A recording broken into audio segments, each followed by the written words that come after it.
agosto de 1945. A Segunda Guerra Mundial já devastou continentes. Milhões estão mortos. A Alemanha nazista caiu em maio. Mas no Pacífico, a guerra continua. E então, em questão de dias, duas decisões mudam o mundo para sempre. 6 de agosto. Uma cidade chamada Hiroshima, 9 de agosto. Outra cidade, Nagasaki, 2 explosões. Mais de 200 mil mortos. O início da era nuclear. Mas aqui está a pergunta que poucos fazem com profundidade. Foi inevitável?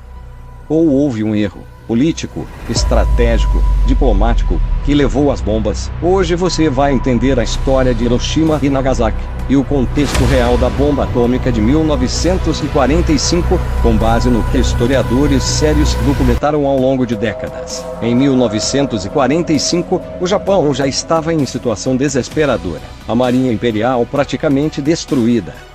As cidades sendo incendiadas por bombardeios convencionais. Tóquio havia sido devastada em março, mas o governo japonês não se rendia. Por quê? Porque a liderança militar acreditava em uma última estratégia: causar tantas baixas aos americanos numa invasão terrestre que forçassem melhores termos de rendição. Os Estados Unidos já planejavam a invasão do Japão continental.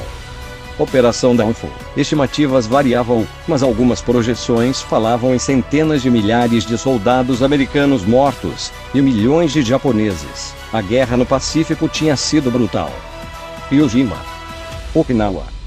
Ataques suicidas kamikaze. Para muitos líderes americanos, uma invasão seria um massacre. Enquanto isso, nos Estados Unidos, algo estava acontecendo em segredo absoluto. O Projeto Manhattan, uma corrida científica iniciada com medo de que a Alemanha nazista desenvolvesse uma bomba primeiro. Cientistas como D. A. Robert Oppenheimer lideravam o esforço. Em julho de 1945, no deserto do Novo México, ocorre o primeiro teste nuclear da história, Trinity. A bomba funciona. Agora, o presidente americano Harry Truman enfrenta uma decisão inédita: usar ou não usar a arma mais destrutiva já criada. Em 26 de julho de 1945, os aliados divulgam a Declaração de Potsdam. Exigência: rendição incondicional do Japão. O documento promete destruição rápida e total se o Japão não aceitasse. Mas há um ponto crucial: o texto não garantia explicitamente a manutenção do imperador japonês. Para os líderes japoneses, isso era essencial.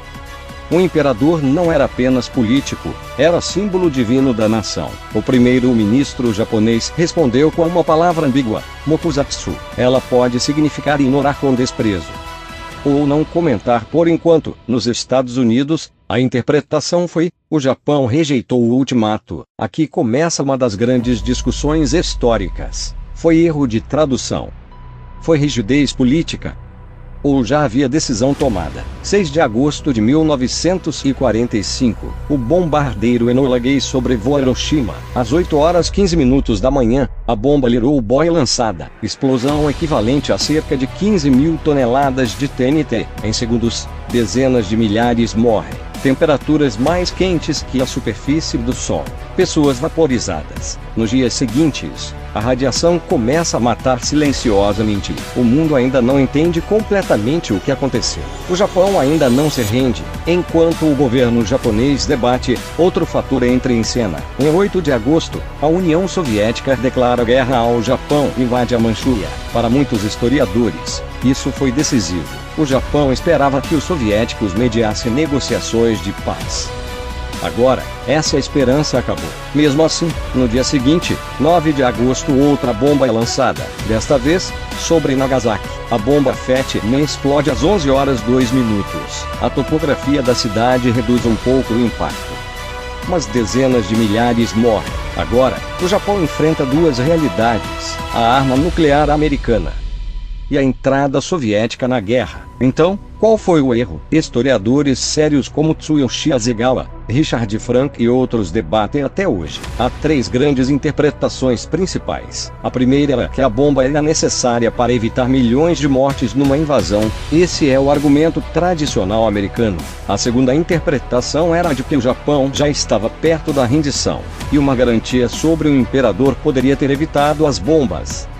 já que alguns documentos mostram que o Japão buscava condições mínimas, especialmente preservar o imperador. Curiosamente, após as bombas, os Estados Unidos permitiram que o imperador permanecesse no trono. Então a pergunta permanece: essa concessão veio depois?